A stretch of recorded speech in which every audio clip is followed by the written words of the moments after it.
because you can see Senna, Aphelios are banned, and then MF is like pretty good champ. I guess Matt would probably pick Kalista now, or Astrid, and then a jungler, that's what I would expect. I mean, we did see the Kalista from Carzzy way back in the past. There was even the fun little hover from Dan too of the Taric as well. So, I mean, with the Kalista locked in, I wonder if they do go for that Taric third pick. Because, like, as you mentioned, Gragas does come in as probably the strongest jungler still up on this patch. And with the Olaf gone, it's not like you can shut him down too easily either. Yeah, if you're Matt, you're in a quite good situation because you're red side, so you can pick your support on 3 and counter pick if they pick a support now. So they pick Nautilus, it's very likely a Taric coming in, like you said. And otherwise they could pick support and ban too if Misfits doesn't pick a support champ, so I would suspect the Taric Kalista versus MF Naut. It's a pretty even matchup, I would say, it's just preference. I'm just really curious about the jungle champ now. It might be Echo, because he really likes to play it and it's fine into Gragas, I assume. So yeah, let's see. Yeah, I think for Misfits, it's like you could look for the Echo if you're wanting to go like maybe an AD mid laner for Fevman as well to try and diversify the different damage types you can go for. The Jarvan's an interesting one, right? Unlocks faster than the Gragas in the early game, but also when you consider like later on team fights, like there's some pretty nice synergy there between the J4 and Misfortune Ultimates. Yeah, that's true, but usually you like to pick it into something that you can lock down. But it's pretty hard with Kalista, so I would think it's more of a good early game champ into the Gragas, and that you can pressure him in the early game, because the Taric pick should be expected by Misfits, right? So if you try to team fight with like hard engage versus Taric Kalista, it could get a bit difficult, but they probably have a plan to do something in the early game with the Jarvan. Otherwise I feel like it will be difficult for them to play. Yeah, I think looking at like Kalista Taric in the bot lane, like that feels like it would be pretty difficult to punish. I mean, obviously pre-6 you're gonna have a much better option, but I'm now looking to see like what comes in through mid and top lane for the side of Misfits, because you can definitely look to like really double down on either of those two lanes, and especially if Nautilus can piece out a bot lane and look for those roams toward mid's lane like Denick likes to do all the time, that gives them a lot of good opportunities to shut down Humanoid. Yeah, definitely. Humanoid, I assume, will get 5 pick, and they're setting up for a blind pick for Mad Lions right now on top.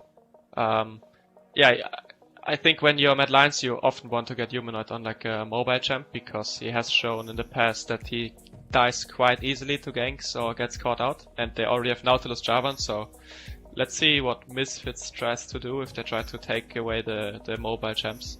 They banned Azir themselves, Matt. They're just spending blind picks for Misfits. Fevin, Azir, then Gangplank. It's pretty standard draft so far, I would say. Yeah.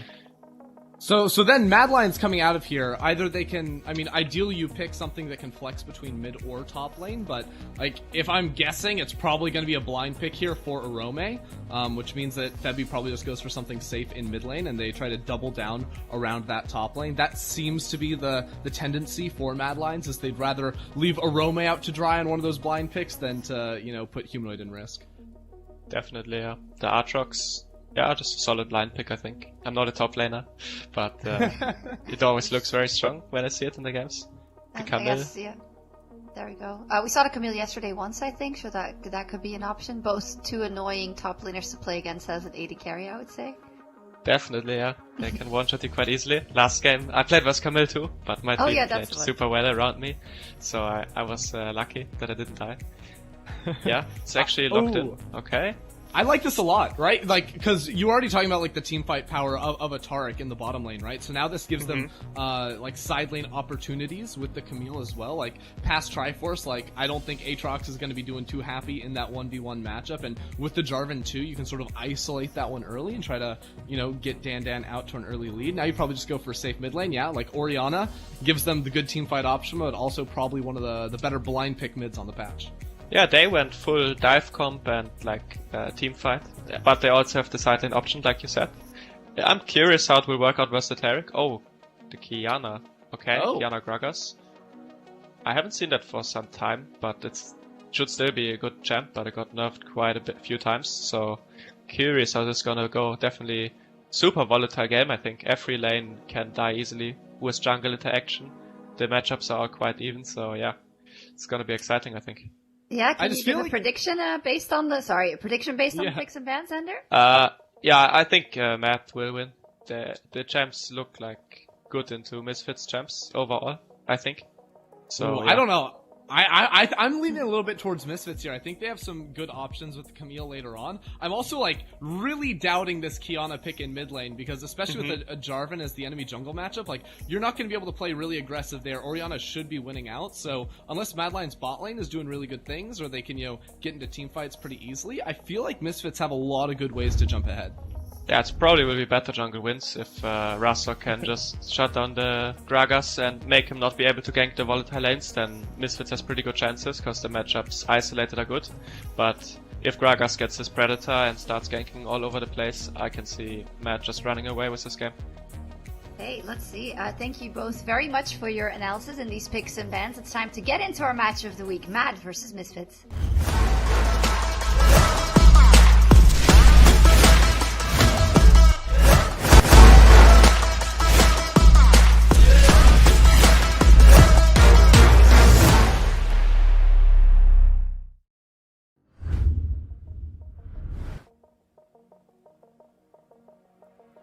Hello, ladies and gentlemen, and welcome back. My name is Quickshot, and I'm joining the caster desk, this time with Indiana, Frosco, and Black for the match of the week. Frosco, how are you feeling, and what are you looking forward to now that we've seen the drafts? That was the ultimate trust fall, wasn't it? You weren't sure if I was actually going to respond to you right there. I can see you're unmuted. I can see you do need to unmute in another one of our tools, though. Take a look at the second chat option. While you're looking at that, Frosco, something that I wanted to pick up from the analyst desk was how much I agreed. Looking at the Jarvan Camille and what they can do together in the early game, I'd love to see Razork spending some time around Dan, trying to help him out and maybe getting that Camille ahead. I mean, that's always going to be a breaking pressure point. You heard the analyst desk talk about, or I guess I should just quote him, Ender talk about how it still gives Misfits side lane options, which is something that they always usually like to play around, whereas Matt have been much more focused into our big 5v5 team. I do want to kind of hone in on something in particular, though. It's Humanoid, and it's Humanoid's Keystone, because he's running Predator Qiyana. Normally you see Qiyana, obviously, with the Electrocute Keystone, so I'm not going to say he's pulling a page out of Doimby's book. When you usually see Predator on Qiyana, it's when she's still in the jungle position. I had a quick peek at pro builds just to see if anyone was still running it. Selfmade ran it on the jungle just the other day.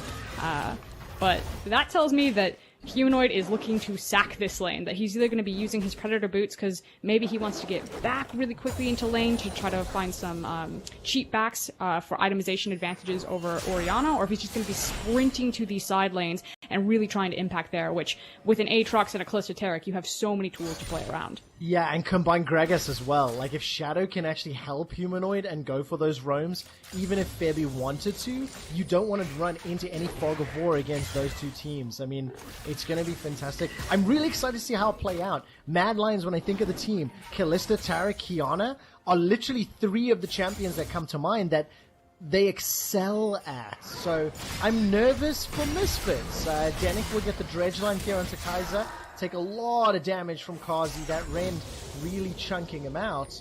But yeah, I'm excited to see what Mad Lions can do. I mean, we heard Upset talking about Qiyana. He was a little bit shocked, saying that there was a couple of nerfs in recent patches, rather. So pressures on Humanoid, pressures on Mad Lions, and the battle for fourth is on the line as Frosk. Razork's going to make the first play. This should be first blood. Oh, beautiful flash after the flag and drag. An easy pick up there for Dan. So one of the things that we didn't talk about or mention, as I was doing hand signals with Vidius, was actually the jungle start from both junglers and the fact that it was a leashless wolf start for Shadow. So why this matters is that Shadow was pathing towards Oromne on the top side, not doing his buff, because Jarvan, as the analyst was talking about, can really disrupt Gragas in initial pathing, so they placed a ward, and they were curious if Jarvan was going to contest. And I think the call was, hey, Jarvan's actually going buff to buff. He didn't try to invade on my blue buff. Oh my god, and then he showed himself. And so he was pathing topside to cover Orome when he was pushing forward and trying to get the wave to bounce off the tower. Didn't get there in time, so a bit of a desync for Mad that opened up that gank potential. And I actually think it's a little bit worse here because then Shadow also showed himself without having blue buff, which now tells Razork, hey, better jungler's about to win. He's cleared the Scuttlecraft. He now sees that your blue buff is still up, and he has priority into this bot lane. I think Misfits are about to just punch Mad in the face here and walk face first into the jungle. I mean, that's what you want to see. Look at this. Razork, he's got the backup. B-Boy and Danik making their way up as well. Shadow, no support yet. Kazi and Kaiser haven't left, and Humanoids finally left that mid lane. Kaiser steps forward. I think Shadow ended up smiting that one down. So he ends up securing the buff, but Misfits have got themselves a 600 gold lead already. And that first blood for Dan giving him the cull and the double longswords as Febby gets a good chunk of damage here onto Humanoids. Yeah, actually really important there that Shadow was able to scrape away with that one. Is peeking in on the mid laners. You can see that Humanoid is getting pretty roughly bullied out in this lane by Febibin.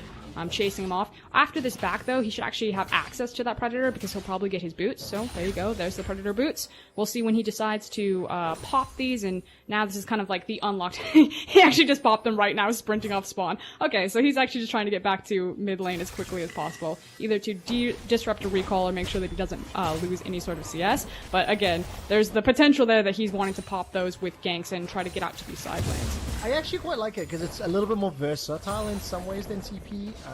I mean, you said it a few minutes ago that when you saw the Predator, it would allow Humanoid to get back to lane a little quicker. Yes, he's still down 10 CS, but Febivin hasn't been able to leave yet. Febby running the Flash and Ignite. And hold that thought for a moment, because now Humanoid, he's making his way up top. Do Mad Lions really fancy a tower dive? Razork's coming in from the side. Level 5 on Dan. He's got Flash available to him. Razork is going to be late to the party, but Dan is down. Now Shadow goes out. The tower takes him out. Humanoid, the second shot is a double kill for Razork. Oh, no. Now he's turning his attention. Can he get more? Orome is not going to bite off more than he can shoot. That went awful for Mad Lions. And you can see what the intention was. It's pretty clear. You got 3 people, 1 person at the tower. They're like, we'll just, mess this guy up and we'll be on our merry way. The issue was the Flag and Drag, I think, chained up 2 people as we take a look at the replay. So, Gragas is going to flash, find body slam. There he goes. But here comes Jarvan just in time. The Flag and Drag, grabs 2 people. The tower still has aggro. It makes sure that Shadow takes the extra tower shot. And then because the tower never dropped aggro, Humanoid then gets blasted by it. Even uses his flash on the back end. That is a massive feels bad moment. It really is. And it ends up being 1,000 gold lead to Misfits. Jarvan 2-0-1. And now Dan 1-1-1. Razork, he's going to fancy another shot. I mean, this game has definitely already been, crystal clear laid out. Focus top, get people into an advantageous position. Orome, he's going to manage to get the Q, turns it back around. Razork's going to die! Razork's dead! Orome turns around. Now B-Boy's in trouble. He's forced to flash away from the stun. Kaiser and Kazi can't do anything. Oh, Frosk, everybody's feeling frisky today. I don't know why everyone is trying to run it down under these towers, however. This is like a series of unfortunate events as we are just sprinting towards the top lane, which is hilarious because talking to other analysts and kind of coaches behind scenes, one of the things about Misfits that is so curious is that they like to play around these top sides. Dan is now teamed up with Febby. He has indeed. Orome is caught on the wrong side here. Shockwave's available if it needed, but it's going to play this one safe. Just use the passive. Come on attack, come on dissonance. Eventually, Orome goes down. But the thing is that Misfits were playing in a top side in a meta that was really focused around bot side. And they have B-Voy and Dinnick, and these guys were kind of known as that more utility, kind of absorb you style of bot lane. Which is why Misfits' success was kind of a big question mark to a lot of the top teams. They were playing a style that was pretty counterintuitive to what everyone else around them was playing. Yeah, they were. Misfits managed to escape with their lives. Humanoid through the ultimate, the supreme display of talent, going not maybe the way he wanted to, but nevertheless, it's still an advantage to Misfits. And it is fun watching these 2 teams. It's the battle of the rookies, battle for 4th place effectively. And, I see we're injecting narrative now, Trevor. Yeah, but it's just I love the fact that we're 8 minutes in. These teams have thrown everything they can at the game already. And in comparison to yesterday, Misfits looked awful. They didn't play well. They got smashed. So I'm pretty happy just to see the development from yesterday to today. I mean, I understand that Misfits have had kind of a rough game. I think it's trying to find that balance between habit and pressure, especially when you're in an environment playing from either a gaming house or a gaming facility, under these different circumstances. And I think what is really interesting is you hear, Schalke, Scrim Gods, Abadage, this is what we've always been supposed to see. If Schalke had played online all this time, they would have, gone to Worlds and won it. And that might also be the other end of the spectrum with teams like Misfits, when you are moved out of an on-stage environment, it really is going to be your habits that take over. Yeah. And it's a really fun psychological experiment because you see what Schalke can do now that sort of the stage shackles are removed, and now vice versa. Anyways, I do want to quickly touch on that swap right there. B-Boy and Dinnick not having access to ultimates, whereas Karzi has just now ticked over. He was level 6, now level 7, so having the EXP lead, you can see the CS difference between them. And I just like the fact that Misfits found that small window to try to creep in and quickly grab that Herald while they had advantage on the map and trying to dodge away from this Calista. They don't really want anything to do with her right now in these isolated 2v2s. 20 CS advantage already. Kazi 0-0-0, got the Berserker's Greaves. He's making up for Humanoid right now, who's also in a bit of a hole. But I think you kind of expected that. I mean, the first thing you said at a draft, Frosk, was that like Humanoid can sack his lane and he wants to play around maybe somewhere else. So Kazi and Kaiser, if they can win the game for you in the end, you don't mind. Humanoid just needs to find a stun, provide enough distraction for Kazi to hop, skip, jump, and then rend the hell out of Misfits. Yeah, but you want to do that where you're not bleeding monster objectives. Like, obviously, losing a Herald like that isn't going to be the end of the world, but I would like to see Humanoid start teaming up with his bot lane just because he has really great setup there, but he's constantly kind of cheating towards Aromne and hanging around this Aatrox. Well, let's see what happens. I didn't mention earlier, Mad Lions, they got their Cloud Drake 1.5 minutes to Infernal. So there that will lead us with either the Ocean or Mountain Rifts. And now Humanoid. Where's he going? Flash available, Predator available. It's because of the wave. Oromne has pulled the wave from Dandan, and now Dandan's like, you know what? It's fine. I'll lose a couple of CS. I'll wait for this one to come to me. You can have it. It's great. But are they daring enough to go for the dive? And I think with that... Yes. They are indeed. Dandan uses the hook shot. Stun comes out. He's locked down. Dandan is dead. 2, 2, and 1. And Humanoid, he helped out his side lanes. And back with that Aatrox. And now Razork might find himself in a risky situation. Shadow has Cask available. He could very easily sweep him off this tower, which is why Jarvan is like, get me the hell out of here. Oh, explain to me how Razork got there. I actually turned away for a second, didn't even realize he was on the tower.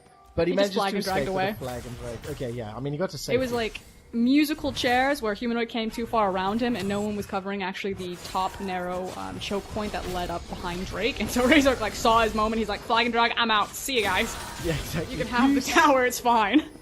Okay, so 2, 2, and 1. What does this do for the stakes of the game? All of a sudden, Mad Lions, they're ahead in gold. The Rift Herald is still with Razork, no tower down yet, although B-Voice seems to have a fair amount of time in this top lane, and there's Shelly. That's going to help out. So this should give Misfits a temporary advantage. Yeah, they're just trying to get plates because we're trying to get to kind of key item breakpoints here.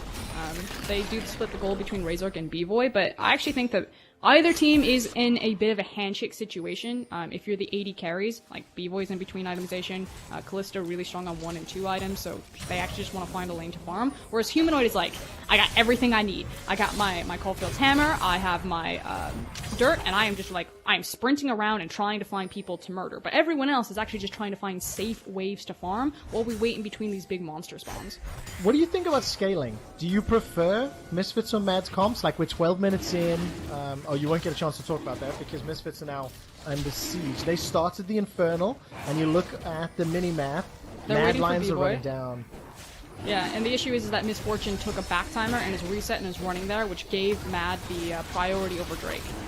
Okay, Shockwave used. That's a kill into Humanoid, but at what cost?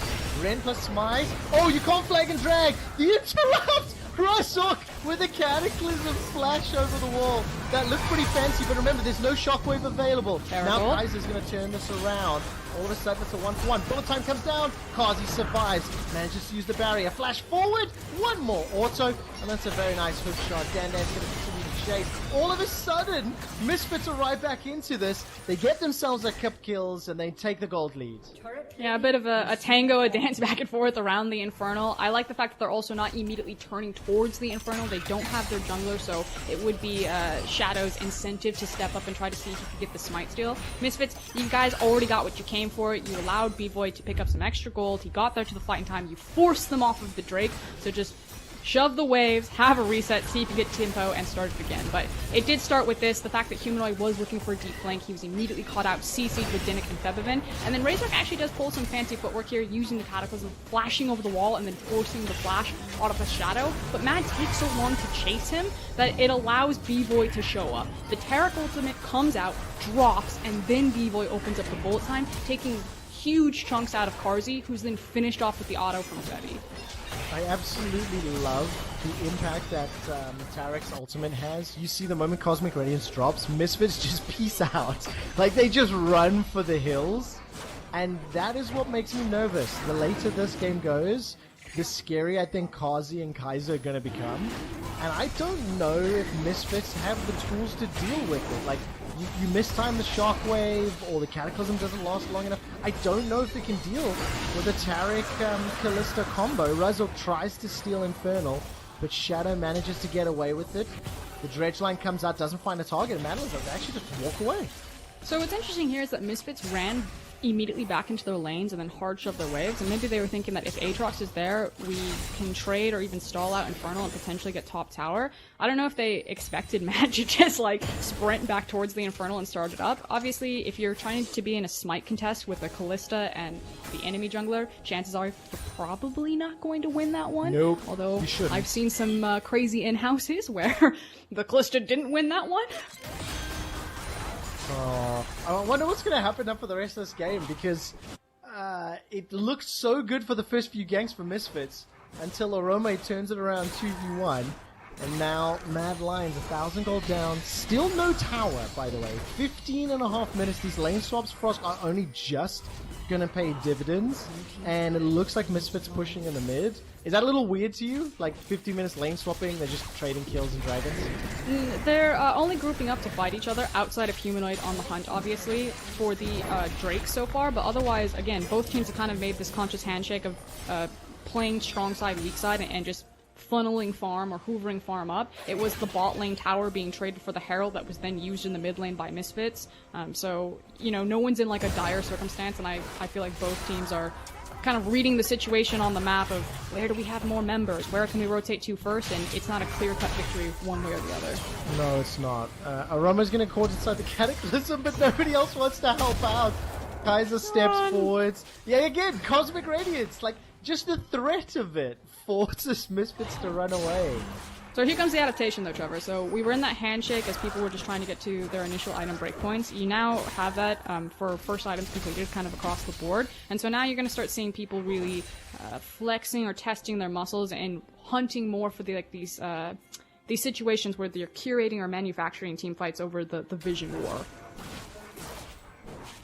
And let's see who's going to benefit, because as it stands, it is Misfits that have tried and I think failed the last few plays.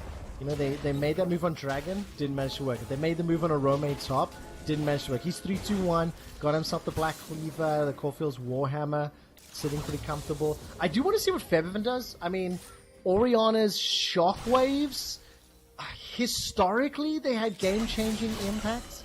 I mean, it's the easiest composition to Shockwave on. He's got a Jarvan and a Camille. Frost, when was the last time that you saw like an EU Oriana really have a game-changing Shockwave and make sense? Like, it's not something that the current game, really shines in, at least in my memory. I mean, Oriana's being played a lot in the LPL right now, so kind of echoing what the analyst just said, she's a pretty decent, safe blind pick, and of course she's always going to be something that these kind of legacy mid laners will gravitate back towards, which Febevin definitely fits into that category. Oh, yeah. She's just been around for so long, and they all have their moments, so I don't mind Ori. He's obviously going for kind of the updated build path, having more of the utility to... Because, like, the cost-efficientness of... I always call it the Frozen Hose. Do you have a fun name for it, Trevor? So I call it the Super Soaker. But Super technically it's the fine. Hextech GLP 800. I always get in trouble when I call it Frozen Hose. I'll hold though. Dan. No, he's cool. Walk it out. Shadow, come on. Yeah, I'm not sure Super Soaker's much better. Shadow will throw the barrel. Manages to pin Dan down against the wall. Hextech ultimately buys a second. You had flash! The Humanoid gets the kill. Dan forgot to flash. Okay, I'll check at the replay. Maybe his flash just came off of cooldown. I was looking at Shadow. I was like, well, you'll force the flash, but you probably won't kill him. Shadow's like, nah, I got this guy. I prefer it our way. It's a little funnier if the play-by-play just goes to go Dan doesn't flash. But they managed to get a trade. I mean, Misfits, they did take the mid inner turret, and now push down to bottom lane as well. So 2 turrets for the kill onto Dan, as well as now a trade in return. Check the Is it timer. up? He's got it. Well, Yeah. a spectator could be bugged, but it looks like it's up. So this means it's the CC lock between Shadow. Cask, in air, boom, belly bop into wall, and then the immediate damage. So Well, concedes another death, Frost. Just as you sound really disappointed. You're not saying it, but I can hear the tone. can't see my face though, so I'll take I can hear your smile. Like I can actually hear the grin at the sides of your mouth from this setup. Well, look, I think that's one of the points where they're in team speaking like, my bad, guys. That's my bad. Exactly. Mountain Drake's got the mixed objective to fight over here. It looks like the Oblivion Orb's correction Spellbinder is now picked up by Fairman, and he's just joined the team. Shockwave, again, does a decent chunk to Arame, but now I think that just concedes the dragon. Yeah, but Misfits just need to go in and force mid pressure. They just want to kind of flush Matt out, and Matt are like, no, we are doing this absolutely. Check out Camille in the top lane. How long can Misfits stall? Supreme display of talent. It could be so pivotal. Bullet time comes down. It was too early. Didn't put any pressure on Shadow whatsoever. And now, all of a sudden, another dragon goes the way of Mad. They're one away from Soul. I actually disagree with that TP coming out of Dan there. You had just blown the Shockwave, and so Misfits are saying, like, stall, see if you can pull them off the Drake. Again, trying to outsmite the Kalista team is always going to be really difficult. If Mad mess up and they miss position, then obviously, like, look for the fight there. But you had a wave pushing into the tower for Camille. At this point, she's still going to do a lot of damage to it. I actually don't think that they should have pulled the trigger on that TP. I think Dan, unfortunately, is having a bit of a rough game, despite his 2-3-2 scoreline. Yeah, I can make stupid jokes too, Trevor. I'm so happy. Up 2,500 gold, and it still feels like Madlines are the ones in control. Cosmic Radiance comes down. That's going to get the 3-man unstoppable. Rezok forced to flag and drag to safety. Humanoids coming in. Supreme display of talent. That takes down Featherman. Sniped. And all of a sudden, Mad gets 2 more in turn for Baron. Oh no, Febby, you baited the team. It looked so good. He was clean. He was like, I'm gonna kill Shadow right there. Shadow just barely got away, but they overreach. Misfits collapse around Featherman. They're trying to cover their Orianna, who reached very deep into the enemy jungle, and then they just get pincered by Mad and ripped apart into a Baron. That is disastrous for Misfits. Unbelievable. Kaiser's ultimate saving the life, and then just... Well, look how it starts! Febby walks in, he's gonna do so much damage, like, look at that shockwave, and Shadow gets away with a sliver of health. Then there's the flash, it doesn't connect with the Taric stun, the Kalista ultimate comes out now as Razor's like, I'm late for the party, I'm here for the party. He jumps in, now it's about saving Private Featherman. Can they get him out? And then from downtown, the supreme display of talent finishes him off, while the rest of Misfits have now found themselves in such a precarious situation. That CS deficit, the early laning, sacking, doesn't matter. Humanoids found a way to impact the game. Here's bot lane 2-1-2. Shadow's now having like game-impacting ultimates. Mad Lions, they take control. 3 dragons at 22 minutes, and I think they might just get the soul in a moment or two. And it's just kind of these small decision-making errors from individual members from Misfits right now. We talked about Dan having a bit of a rough game, and now Featherman, which, again, it looked like he was about to flex on Mad Lions, that he was going to be kind of that hard carry. Imagine if he had killed Shadow there. It might not have meant the Baron, but it wouldn't have looked that bad. But just that split-second punishment has now really pulled the game out of their hands, and exactly where Mad want to be in their power spike with their champions. This is everything green light for Mad. Like, at this point of the game, they want to gobble up as much as humanly possible. Frost, with this Baron, with this lead, and the way they're playing, what odds do you give Mad Lions to win this game? Pretty high? Well, they need to win the next team fight. If they win the next team fight, I'd shoot those odds up to like 70%. Okay, team fight's happening now. Dragon's gonna be in 1:40. I'm gonna live in a world where that odds, those chances are high. If you're an XL fan, just super quickly, if you're an XL fan, if Mad Lions win, XL have to beat G2 to stay in the race for playoffs. If Mad Lions win and G2 win later, XL are out of playoffs and our top 6 are locked today. And not to put a damper on the Excel fans, I can hear them. They're getting very excited. They're very, very loud. I would still say, though, that I'm really liking Misfits' chances in this game. Their amount of wave clear that they have to stall out the Baron, which is why it's so important that Mad have to win this next team fight. This composition really excels at winning the team fights and then translating that into objectives. Whereas Misfits comp doesn't necessarily have to win team fights. It works really well in team fights. It's got all the wombo combo, but they could also play out into side lanes. Okay, let's see what happens. Mad Lions pushing the bottom right now. Aroma shoving into the inner turret. Razork will drop the Demacian Standard on Shadow's head. We are still 35 seconds from Dragon, but you can feel the tension building. Both teams have set their sights on that objective. Misfits cannot afford to give Mad Lions the next Drake. I actually really like what Mad are doing with the Kiana. I did feel like Ender did that it was a bit of a weird pick, like obviously a signature humanoid pick, but I think it was because they saw the Camille, and Camille likes to play that side lane, and what humanoid is doing by playing, you know, the Peter Pan Shadow to this Aatrox here is obviously like it's never going to be a fair fight on a side lane. It's never going to be that 1v1 that the Camille wants. It's always going to be that 2v1 with how much mobility she has. Yeah, definitely. And now Misfits, ooh, they're kind of split up Mad Lions. Let's take a look what happens. Now the barrels, that's 2. Ooh. All of a sudden onto B-Boy. The body slam caught him as well. Shadow trades his life for 1, and the shockwave whiffs did absolutely nothing. Take a look at Humanoid. He jumps in, snipes down Featherfin. 1, 2 kills already. The third is going to be Razork as Denik is running for his life. He's taken out by Humanoid, and now Razork will get run down. That's going to be 4 kills to the Mad Lions. And now it is just going to be that much easier. As you said, Razork gets run down. It's now the waiting Mountain Drake for Mad Lions, and Misfits, they had been so patient. They were sitting in the mid lane. They knew that Mad had control of the bottom side of the jungle. They were trying to be super cautious about how they approached and moved into Fog of War, and they just get absolutely blitzed, and again, everything went wrong. If they had just been patient and tried to wait this one out, got a better positioning on the Drake, they wouldn't be in such dire straits right now. But Frost, didn't you say that earlier? It's going to become a battle about vision and who's going to control the information and then make the decisions, and unfortunately, also B-Boy getting caught by every single thing Shadow throws out. Yes. 2 things there. A, amazing done by Shadow to trade 1-for-1 for the misfortune. You absolutely take that every single time. Also, Febby completely sombreroed the shockwave right there. Just wore the little hat, didn't hit anyone. Find that word. I actually wanted to say sombrero, and the reason I ended up like stumbling over shockwave is I couldn't find sombrero in like my mind palace. It was just empty. Oh. It was a bit of the party hat. That's what I'll call it. That's it. The party hat from Featherfin ends up whiffing, ends up putting Misfits now down 4 dragons, down 3,000 gold, and it's been a interesting game to watch. But another time that you look at Humanoid, Kazi, Kaiser on their comfort picks, and you cannot deny the impact that they have.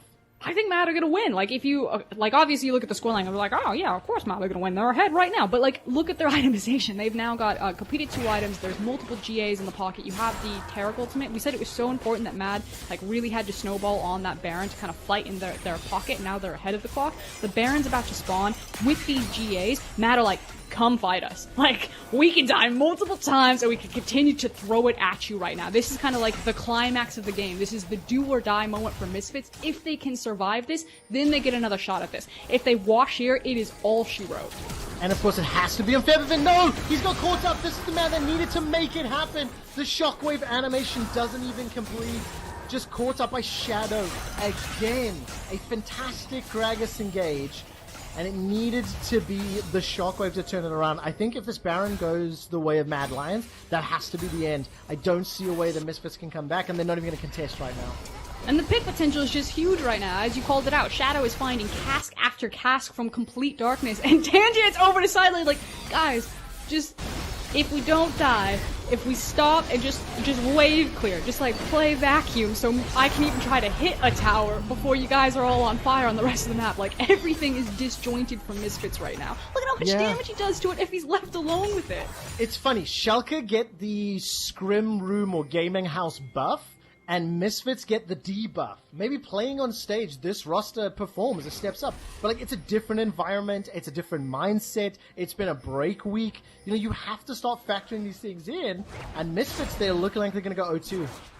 It's also huge credit to Mad Lions right now. I was definitely a person who counted Mad out. I thought, okay, they had some upsets, they're inflated in the standings because of it, and we're probably going to see them kind of take a back seat, and it's either going to come down to the wire between Excel or Mad, but I'm not super excited about either. They're playing this game really well and very creatively. And huge shout out to Humanoid on this Kiana pick. Like, it's obviously one of those pocket picks that we've seen him pull out. We know he can play the champion, but what he's doing with the champion and how he's applying pressure to the map, I've been super impressed with him right now. Frost, did you manage to hear me and Vedius in the previous cast? And I started to live in a dream world. He lives next door, Trevor. Of course I heard. Okay, fantastic. What is about this dream world where Origin lose a game to Mad next week, Saturday? And maybe XL pick up a la surprise and take down OG the day before. Like, Mad mathematically could creep into third, however unlikely it may be. I mean, yes, it's always possible. We joke about this all the time, like, oh, every game matters. And then we're like, it'll never matter this time. And it almost always does. So, you know, what the hell do we know? I would love it. Like, what a story for Mad Lions to creep themselves into third. I mean, taking a win here against Misfits is a gigantic step towards securing that 4th seed. We'll have to see what happens. Obviously, Rogue Misfits, you know, sniffing around that. But Misfits now looking like they're going to get dropped down. Mad Lions. Keep watching Shadow. Every time he swings around, no flash, but he's got the barrel and he can instantly catch someone. So again, at this point, Misfits using that ultimate there defensively are just trying to survive, to stop the bleeding, to live to fight another day, because they're like, eventually, this could be a win for us. We just gotta find that actual team fight and find these core items. I just think that they're so far behind the clock right now that even if they get the miracle, like, wombo combo, like the Jarvan, the Camille, the Shockwave, it all looks beautiful. I actually don't know if they win that fight still. Oh, I don't know. Let's take a look. 1v2 right now. Denix making his way. Arome is going to go golden, buying some time. Oh, the rest of Mad Lions are in the base. They've already got the inhibitor turret. Arome still staying alive. That sustain is insane. The exhaust needs to come down. I feel like without it, Arome may have won, but at what cost? Inhibitor in the top lane has been taken out. Now all of a sudden the inhibitor turret's in the mid lane. Mad Lions, they're pushing in for the siege. The shockwave hit, but like, what did it do? Unfortunately, nothing. And that may be all she wrote, as Mad Lions can smell blood in the water. Here we go, one last fight. One last fight. Cosmic Radiance comes down. As soon as I saw the Callista Taurik, I started getting nervous for Misfits, and they need to get nervous now. Mad Lions are 8,000 gold up. They're tied in a head-to-head at 9-6. They want Elder. And there is going to be the dredge line. Turns around, body slam comes out. Razok is low. Dan step forward, gets caught out. Kaiser steps in, dashes back, and Humanoid's got himself one. The 3rd inhibitor is down. And Mad Lions, they're going to peel back all 3 inhibitors. It's 4 seconds to Elder, and that's going to be the final siege that they need to set up. It's been a really fun game to watch, but it's one that Mad Lions have felt a little bit in control over for the majority of it. Yeah, super scrappy, very back and forth.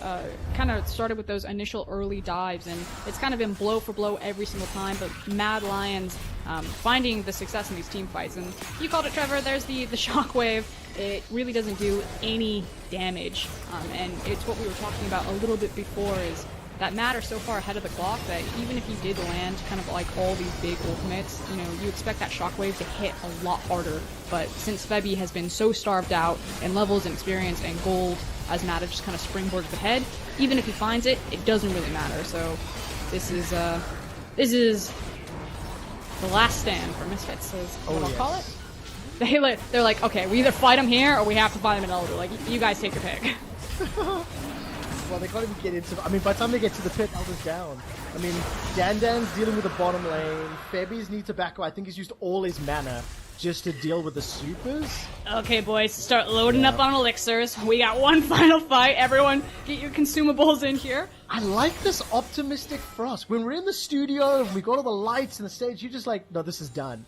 But now we're at home, you're in your comfy leather chair, and you're like, there's still one more chance. This is that chance.